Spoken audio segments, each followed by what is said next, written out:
This is your moment of life with Marcus Gill. Get ready to be encouraged, uplifted, inspired, and pushed into your place of unlimited greatness. Every day of your life is a day of victory. Hey, Marcus Gill here. I'm excited about the fact that you've joined me for part 4 of this podcast series that I have titled Single Dating and Preparing for God's Best. So many have been blessed so far by the first 3 parts of this podcast, and this is part 4. So if you have not listened to number 1, number 2, or number 3 of this series, make sure you go back and you play those messages so that you can be caught up on what the Lord is speaking concerning you and your potential relationship. I'm not here to discourage relationships. I'm here to encourage you and give you advice. Especially advice that is backed by my own personal experience and testimony. I want to see you win. I don't want to see anybody lose. I want to see you win. And these words of advice I'm giving you to help you to win. So listen, today I'm going to be talking to you about family. Listen to this here. There's a show that used to come on television called Family Matters. And there's a lot of people that feel like family does not matter at all when it comes to dating, when it comes to you connecting with your potential mate or your potential spouse.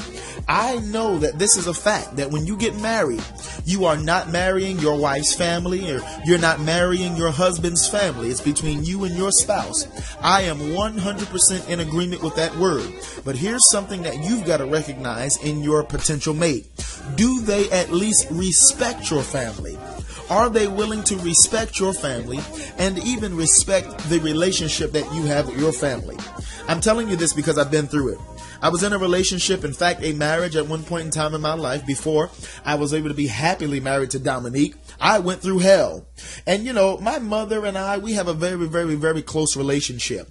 And ladies, don't ever feel like just because a man has a very close relationship with his mother, that he is going to be what they call the proverbial mother's boy. A mama's boy is one who acts like a child and thinks like a child, doesn't have a sense of responsibility for themselves. Every man that has a great relationship with his mother is not a mother's boy or a mama's boy, as they say. And my mother and I, we're like best friends. She gave birth to me when she was 15, so we practically, we grew up together.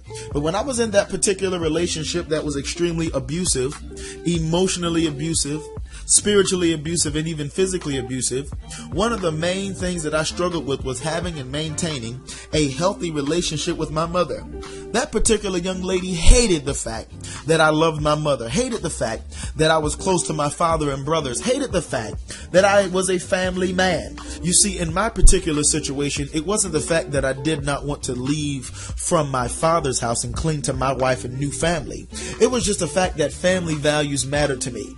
If you meet a woman or you meet a man that values their family, there's good news in that. That means when you all start your family, they are going to value your family as well. Family first. In fact, family was the first church. Before there was church, before there was business, there was family.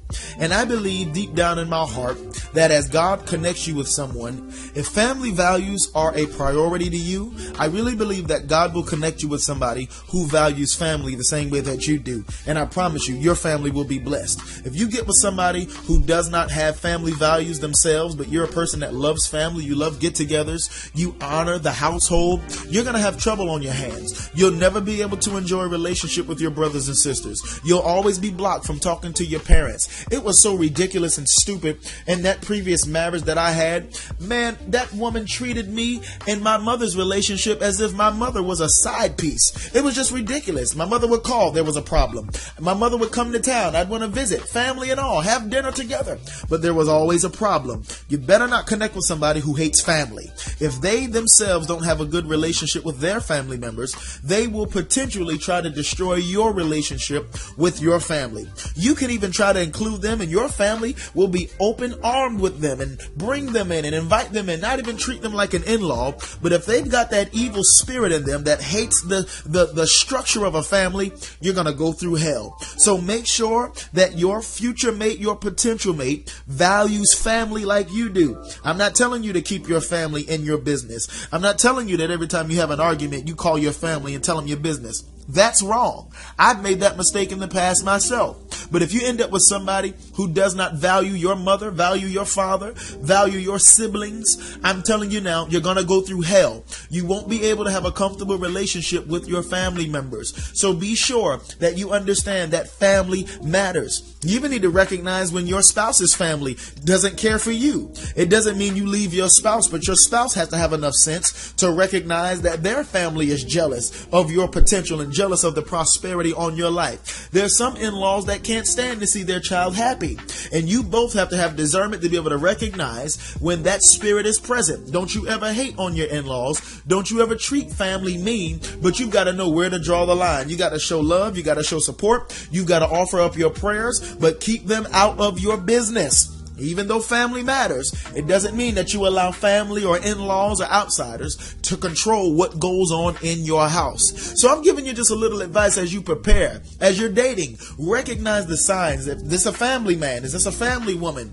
Recognize the signs. Are those in-laws jealous? Are those in-laws freeloaders? Recognize the signs that you're with somebody who loves family, so that you'll know that they will not be a distraction to your family values and to what you've built up to prepare to share with your children and your future relationship. Listen to me.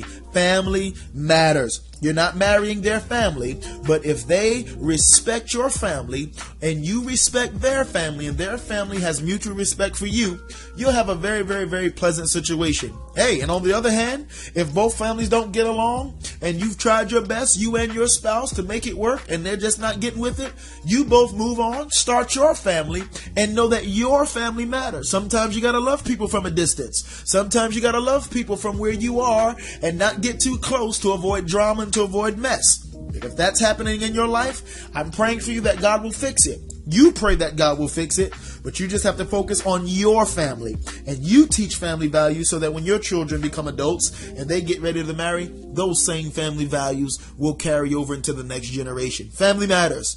And I'm glad that you've been blessed by this message. Continue to pray as you're single, as you're dating. Continue to pray and thank God in advance that He's preparing you for His best. And I believe that God's best is available for you right now. Your relationship status matters, but make sure that your relationship with God is priority. And every day of your life will be a day of victory. This has been your Moment of Life with Marcus Gill. Thank you for your prayers and support. Go to 𝓕𝓪𝓻𝓬𝓾𝓮𝓼 for more information and to find out how you too can become a partner of this ministry. You can also make plans to meet Marcus at an event in a city near you. Be sure to stay connected with Marcus Gill online through Facebook at Pastor Marcus Gill. You can also opt in to receive encouraging text messages from Marcus by texting MGILL to 71441 on your cell phone.